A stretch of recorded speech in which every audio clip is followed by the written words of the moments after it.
Thomas Soto, 6h-9h sur Europe 1. Le débrief de la matinale, les temps forts de ce que vous avez entendu ce matin sur Europe 1. Bachar el-Assad était hier soir l'invité de David Pujadas dans le 20h de France 2.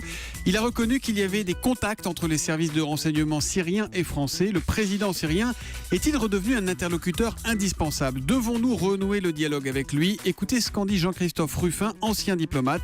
C'était dans la question qui fâche de 7h15 tout à l'heure. Dans cette région du monde, il n'y a que des méchants. Entre lui, Daesh, même les mollahs iraniens, même nos chers amis du Qatar ou d'Arabie Saoudite, il n'y a pas beaucoup de gens fréquentables dans cette région. Donc, si vous voulez, la question n'est pas de lui donner un bonus. La question est de savoir si, pour arrêter cette guerre, on peut mettre en effet tout le monde autour d'une table et parvenir à un accord. Parce qu'il n'y a que comme ça que cette guerre s'arrêtera. Personne ne la gagnera.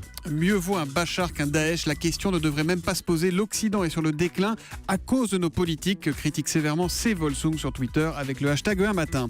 Les migrants sont de plus en plus nombreux à fuir leur pays, en guerre, à fuir l'horreur. Et bien pour Daniel Cohn-Bendit, oui, l'Europe peut les accueillir. L'humeur de Dany, c'était à 8h-5 sur Europe 1. Il y a dans les pays nordiques, en Allemagne, en Suède, au Danemark et dans d'autres pays, il y a un besoin de main-d'œuvre. Et aussi en France, il y a un besoin de main-d'œuvre. Il y a des boulots que, par exemple, des autochtones, qui soient immigrés autochtones ou qui soient français, ne veulent pas faire. C'est la même chose en Allemagne. Donc, on peut aujourd'hui organiser l'entrée pour le travail du marché de 300 à 400 000 au moins personnes émigrées qui peuvent rentrer en Europe. L'humeur de Dany tous les matins à 8h-5 sur Europe 1. La laïcité est de moins en moins respectée dans les entreprises. Les cas de conflits liés à la religion ne cessent d'augmenter. Écoutez le témoignage de Véronique. Véronique est pilote de ligne et secrétaire générale SNPL Air France. Elle était dans le journal de 8h tout à l'heure. Dans certains cas, certains personnels sols refusaient de les saluer, de leur serrer la main par respect de leurs convictions religieuses. Et dans le cas le plus extrême, a refusé d'adresser la parole à ma collègue femme également. Le fait de faire un détour pour ne pas avoir à être confronté à une présence féminine, on atteint là vraiment un problème de sécurité. Donc on a un petit peu de mal à comprendre comment cette personne alertera éventuellement l'équipage, si c'est un équipage constitué de pilotes femmes, ce qui arrive maintenant assez régulièrement. Le taux de suicide dans les prisons françaises est le plus élevé de toute l'Europe. Mais pour Pierre-Victor Tournier, spécialiste des questions pénales au CNRS, le problème majeur s'appelle la surpopulation. Écoutez-le, il était à 6h45 dans Europe 1 vous répond. On a été amené à installer des lits superposés au-dessus des deux lits, à faire en sorte qu'il y ait 4 détenus dans une cellule où il y avait donc normalement 2 places. Et puis comme ça ne suffit pas, eh bien le soir, on est amené à installer un matelas pour effectivement que le 5e détenu qui a été mis dans cette cellule puisse effectivement dormir sur le sol. Le nombre de matelas utilisés dans ces conditions est de près de 900.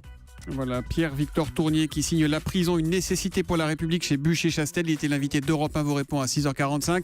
Tous les matins, un thème d'actualité et vos questions sur Twitter avec le hashtag un matin ou sur europe1.fr. Bon, on va pas se mentir, ça s'annonce compliqué pour le Paris Saint-Germain ce soir à Barcelone. Pourtant, Michel Denisot, qui a longtemps présidé le club entre 91 et 98, y croit. Écoutez-le, il était à 7h45 dans l'interview Vérité d'Europe 1. C'est des rendez-vous hors normes. C'est pour ça que tout peut arriver ce soir pour le PSG dans le bon sens, même si c'est à Barcelone, même si le PSG a perdu 3-1. Paris peut gagner 4-0 à Barcelone au Nou Camp, 4-0 peut-être pas, je sais pas, mais Paris peut aller aux prolongations, Paris peut faire 4-2. Ça, je pense dans la première au bout d'une demi-heure, je pense qu'on aura une idée du match. Tant qu'il y a de la vie, il y a de l'espoir, écrit M. Mécheoul sur Twitter. Bon, son message est précédé par un LOL, autrement dit, ça le fait quand même un petit peu rigoler.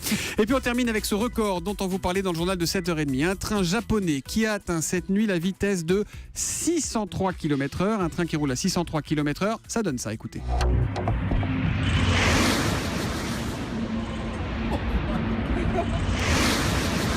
On vous l'a mis 2 fois parce que ça passe vite. On a une question d'Arnaud sur europe1.fr.